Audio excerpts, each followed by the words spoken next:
Rosane, bom dia.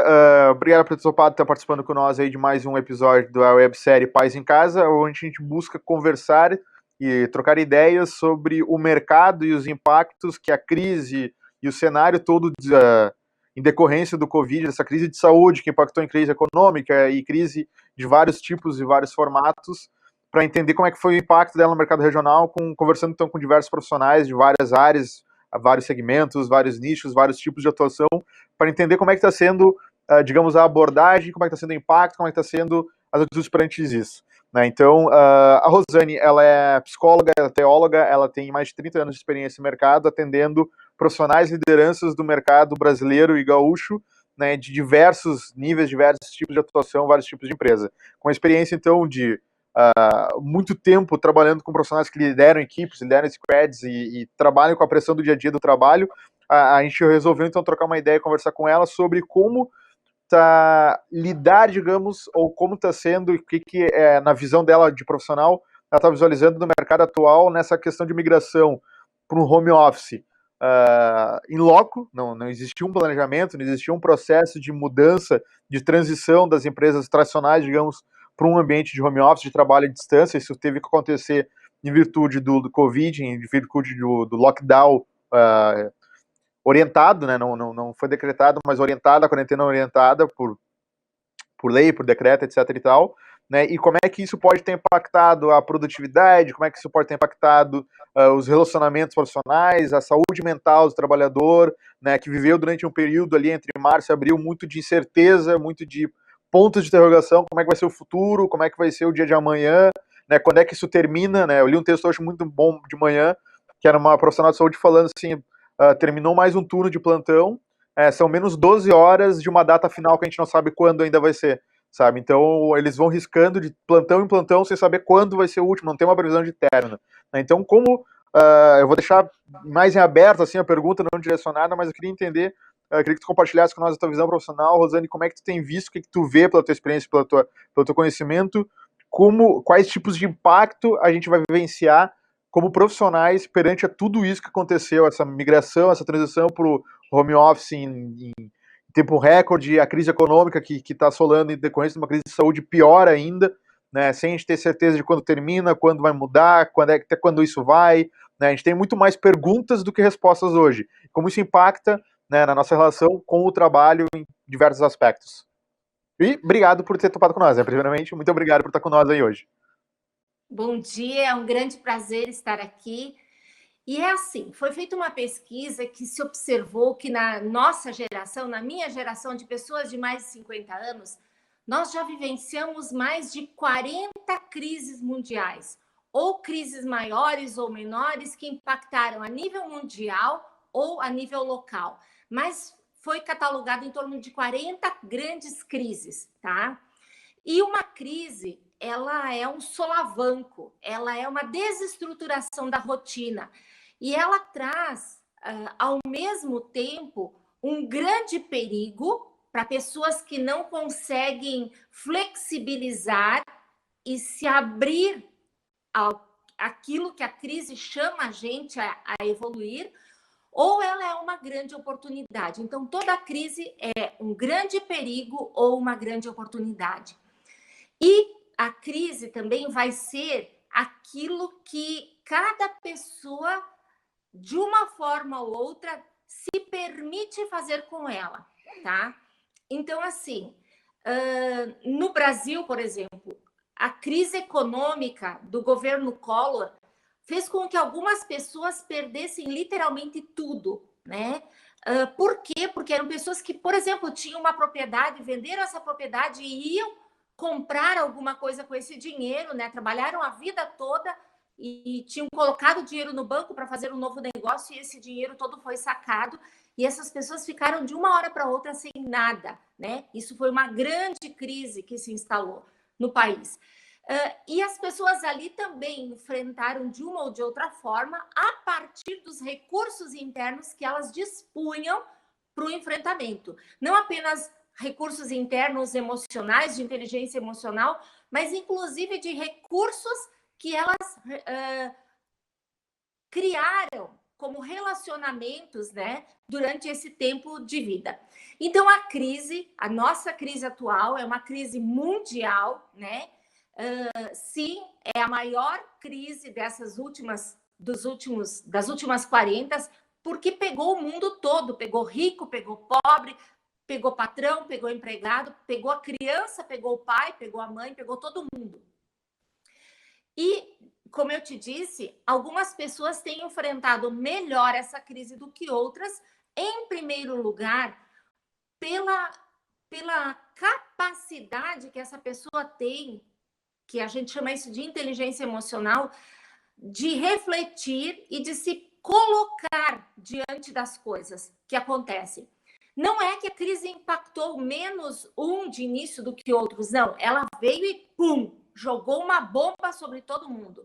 Mas algumas pessoas, a partir dessa capacidade interna que foi desenvolvida durante a vida, conseguem se posicionar e enxergar as coisas, avaliar e decidir e agir de forma mais assertiva do que outras, tá? Perfeito, entendi. E eu queria fazer uma pergunta, pegando com essa questão da crise e tudo mais. Uma coisa que a gente lê com uma certa frequência, enfim, artigos, notícias, etc e tal, isso pré-crise, ou seja, antes da crise em decorrência do Covid, falava-se muito sobre as doenças que, digamos, doenças do novo século, que seriam as doenças mentais, que eram muita depressão, ansiedade, que elas tinham picos no sentido de um volume de pessoas impactadas por ela jamais vistos, né? Claro, eu na minha visão total leiga, não sei se é em decorrência de não se monitorar, não se ter diagnósticos antes, ou se realmente é em decorrência do novo processo atual de trabalho do mundo como ele está hoje, né? Mas fala-se muito sobre essas doenças, como depressão e ansiedade, principalmente, né? E entre outras, toques, enfim, outras doenças que acabam impactando o ser humano perante esse século atual. O Covid, ele pode ter amplificado vamos chamar de atuação dessas doenças, e como é que vai ser, digamos, o amanhã? Se fala muito sobre o novo normal, que não se vai voltar a ser o que era antes, né? Mas essas incertezas, né, o que acontece no mundo, crises. No Brasil, a gente ainda vive uma crise política, a crise econômica, a crise de saúde não é o suficiente, a gente tem uma crise política no meio de todo esse turbilhão, né? Isso acaba sendo, trabalha tudo com a cabeça, tá tudo digamos, nas costas da mente do brasileiro, do ser humano, né? Como é que essa crise, enfim, tudo que está acontecendo pode desencadear, digamos, sei lá, verticais de amplitude dessas doenças mentais que já afligem o ser humano como um todo na atual conjuntura do mundo como mundo? Olha, nós já vivíamos antes da Covid, tá? Um processo de adoecimento das pessoas muito grande, né? Como nunca antes na história. Jovens sendo medicados para depressão com 20 anos, tá? Numa faixa etária que não se imaginaria alguns anos atrás se medicar, né? E hoje esses jovens de 21 anos estão medicados. O que significa isso? Significa exatamente isso, um adoecimento social, tá? Que não veio com a Covid, mas foi agravado pela Covid. Muito bem dito por você. Então, assim, o que é que está acontecendo enquanto sociedade? Eu sempre tenho dito que nós não fomos feitos como pessoas, a nossa estrutura psíquica não foi feita para suportar a dor do mundo e a preocupação do mundo. Nós fomos feitos para suportar a nossa dor, a dor da nossa família, a dor dos nossos vizinhos, da nossa tribo, tá? Mas não a dor do mundo. E o que está acontecendo hoje em dia é que o que acontece na China repercute imediatamente aqui. Então, parece que tudo está acontecendo no meu quintal, certo? Então, é um exagero emocional que é colocado sobre a psique do ser humano. E o ser humano não está dando conta de tamanho sofrimento, tá? Isso, número um. Então, nós estamos adoentados não só pelas nossas próprias doenças, mas pelas doenças do mundo. E antigamente era assim, que se falecesse um parente teu, tu ia receber essa informação por telegrama, porque nem telefone se tinha em casa. Eu estou falando antigamente, quando eu era criança, né? Hoje está acontecendo no Paraguai, está acontecendo nos Estados Unidos, tu está sabendo já, tu está acompanhando ali a pessoa tendo um infarto por telefone. Isso tudo causa uma sobrecarga muito grande. Mas, além disso, já todo o problema mundial, social, mundial, econômico mundial, que também impacta diretamente, não apenas a nossa psique, mas toda a nossa economia, né? Decisões que são tomadas na Europa estão refletindo diretamente sobre os nossos exportadores brasileiros. Então, é uma sobrecarga que o ser humano está vivendo, para o qual ele não foi preparado, tá? Por causa disso, também, se está colocando sobre o ser humano uma exigência de um saber e de um poder de controlar tudo, tá? E nós não temos condições nem de saber tudo, nem de poder tudo. Então, algumas pessoas estão lidando melhor com isso, mas outras pessoas que são mais controladoras, têm uma personalidade mais controladora, mais detalhista, que busca mais segurança, eles estão tendo níveis de adoecimento muito maior do que outras pessoas, justamente por causa dessa sua necessidade de precisar saber de tudo e controlar tudo para se sentir seguros. Quem, no meio de uma pandemia, tem condições de fazer isso? E a gente vê os dados aqui em consultório que essas pessoas estão tendo um sofrimento muito maior. Tem muitos empresários que chegaram aqui no início da pandemia querendo vender tudo, querendo demitir tudo. E são empresários que têm um patrimônio muito grande, que não é uma Covid que vai desmontar o patrimônio deles, mas o sofrimento inerente a essa crise faz com que as pessoas emburreçam. O sofrimento sempre emburrece. Mas a gente esperava que alguns empresários eles tivessem uma visão mais clara, um pouco mais sóbria do que estava acontecendo. Não, mas esse sofrimento pegou A, pegou B, pegou C, pegou todo mundo. E como eu disse, pessoas que são muito corretas, pessoas que são muito zelosas, que querem ter as coisas sob controle, essas foram severamente afetadas, porque justamente a Covid fez o que com as nossas certezas? Chacoalhou. E chacoalhou no Oriente, chacoalhou no Ocidente, chacoalhou no Norte, chacoalhou no Sul. Então, nós estamos num tempo de uma nova... de um tempo de uma desequilibração. Nós tínhamos algo que estava posto que não era sadio, digamos, uma estruturação social que já não era sadia, mas ela foi chacoalhada. Então, nós estamos passando por um tempo de desequilibração, onde a gente vai buscar incorporar essa informação do novo, que é que a pandemia está trazendo e que agora a gente, com o tempo, está conseguindo assimilar um novo jeito, né, de pensar, de planejar, de viver, tá? E a partir dessa assimilação do novo, nós vamos passar novamente por um processo que a gente chama de equilibração majorante, uma nova equilibração, mas de um nível superior. Então, é bem dito aquilo que você falou, de que o que era não é mais, não existe mais. E as pessoas que estão esperando voltar para o que era, elas vão sofrer uma nova crise ao se deparar com esse novo, porque esse novo não é o velho que elas deixaram lá há 3 meses atrás. Então, é muito importante, primeiro, que as pessoas não tomem decisões precipitadas. Número 1, que as pessoas aprendam a se permitir passar por essa crise observando um pouco os movimentos e também percebendo o que é que elas estão sentindo. Porque as emoções, elas não são ruins, né? Quando as pessoas falam assim, eu tô com medo, tô com tristeza, tô com raiva. Outros estão dizendo, olha, apesar de tudo eu consigo ter alegria. Essas emoções são só sinalizadores. As emoções, elas não são perigo em si. Tudo depende do que a gente fizer com elas, tá? E as emoções como sinalizadores, você ter medo nessa pandemia é algo normal, natural ou é patológico? Não, ter medo agora é normal e é saudável. Por quê?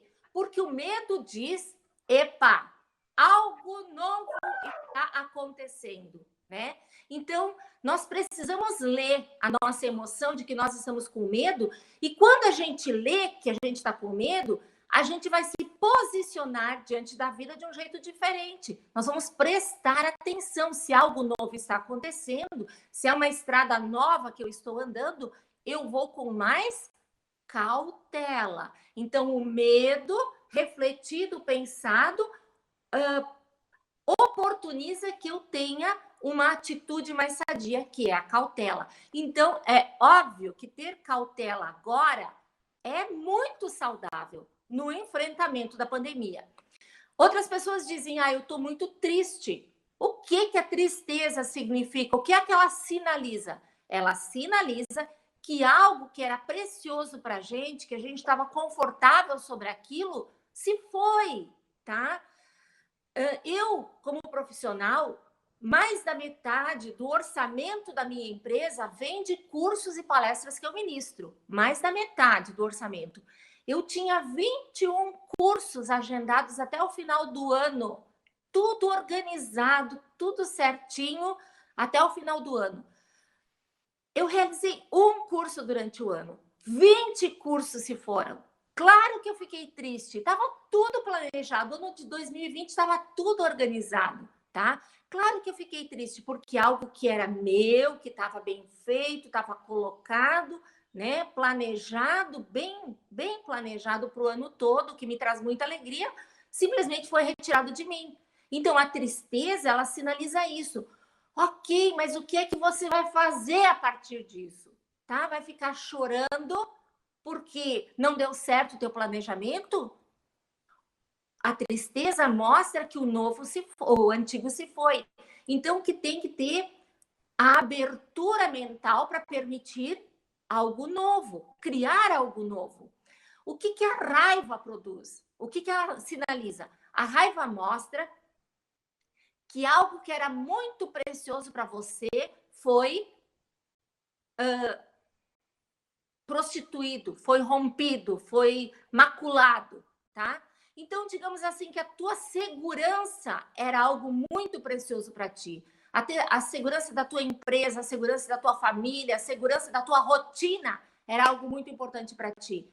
E a raiva diz assim, eu não estou gostando disso, porque eu não gosto dessas coisas onde eu não tenho controle e tal. E a pessoa fica com muita raiva, e daí ela pode perceber e analisar essa raiva e usar isso como uma oportunidade para rever, inclusive, a sua vida e rever a utopia de achar que ela comanda tudo, né? E se posicionar de um jeito diferente, mais aberto, mais saudável diante da vida. Ou ela vai começar a fazer o quê? Ela vai começar a agredir os seus familiares, vai agredir os seus pares, seus colegas, vai demitir todos os funcionários, ou vai pedir demissão, ou vai se matar. Pode ser uma agressão externa ou uma agressão interna, tá? Então, assim, e a alegria? A alegria também... Pode alguém ter alegria no meio da pandemia? Pode sim. Pode sim, porque a alegria é fruto da pessoa perceber que ela está fazendo um enfrentamento saudável do que está posto, tá? Então, não é que ela está feliz com a pandemia, mas ela está em paz consigo mesma, ela está sabendo que ela está no meio de tudo isso, procurando fazer o seu melhor e desfrutando das possibilidades que a pandemia também está trazendo. Que possibilidades? Possibilidades de estudar mais, né? Como você disse, nós temos tantos cursos maravilhosos. Eu, durante a pandemia, fiz vários cursos maravilhosos que em outros tempos eu não conseguia fazer nesse volume ou com tanta dedicação. A pandemia está trazendo a possibilidade de você te reconectar com a tua casa de um novo jeito. A casa, que psicologicamente ela significa o teu lugar de proteção, muitas vezes ela estava só como um dormitório na vida da gente. E agora a casa voltou a ser o teu lugar de segurança, né? E as pessoas estão olhando para a sua casa. E muitas casas tinham sido construídas e decoradas por pessoas, mas não representavam o sujeito. Então, agora as pessoas, ao olharem para essa casa, começaram a fazer pequenas adaptações e pequenas mudanças que os represente. A casa precisou ter muito mais a cara da família que morava ali dentro. Então, isso é uma alegria? Claro que sim, né? Claro que sim, você poder te conectar com o que é teu. Também relacionamentos virtuais. Quantas famílias estão fazendo reunião de família, né? Quantos amigos estão sendo criativos para mostrar afeto, carinho para os seus amigos nos seus aniversários? Então, sim, as pessoas estão descobrindo novas possibilidades que, digamos, em outros tempos, no tempo da normalidade, elas não conseguiram, não estavam fazendo isso, né? Então, olhando mais para si, eu, sinceramente, não baixou em nada a procura por terapia. É claro que a gente mudou o tipo, né? A gente está fazendo muito mais agora online, né? Mas não baixou o número de procura, justamente de pessoas que querem aprender a se conhecer e a fazer gestão de si mesmo, também a partir daquilo que a crise revelou.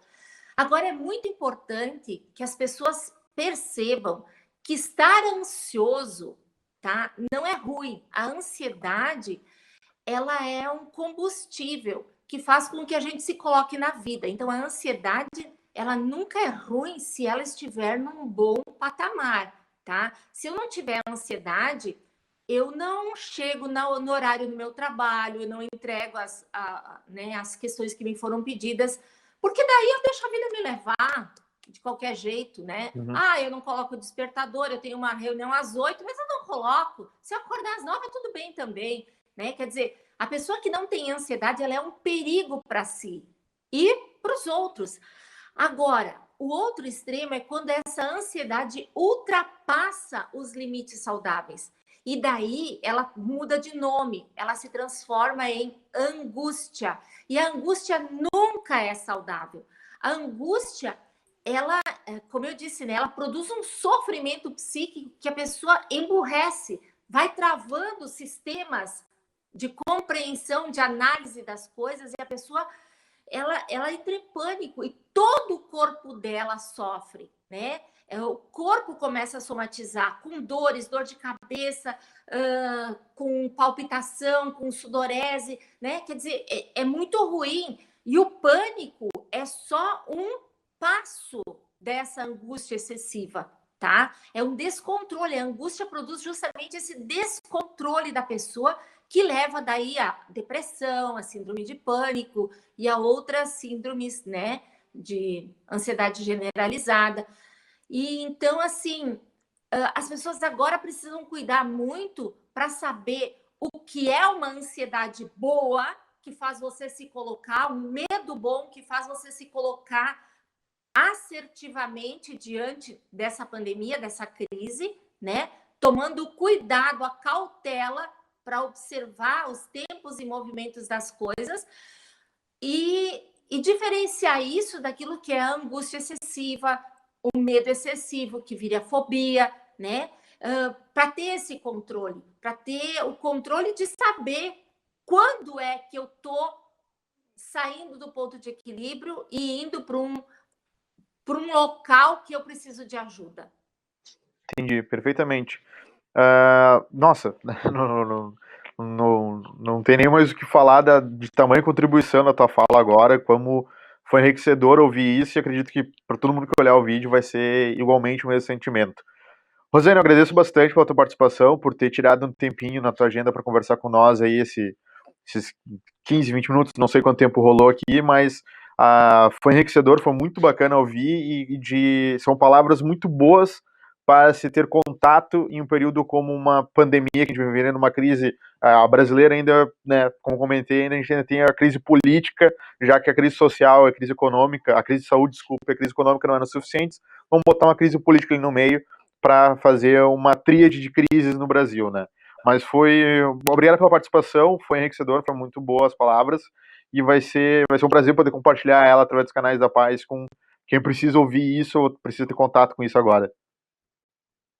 Muito obrigada pela oportunidade. E para encerrar, eu só queria dizer uma coisa. Não é tempo de fazer movimentações muito bruscas. É tempo de planejar as movimentações e começar a executar pequenas movimentações.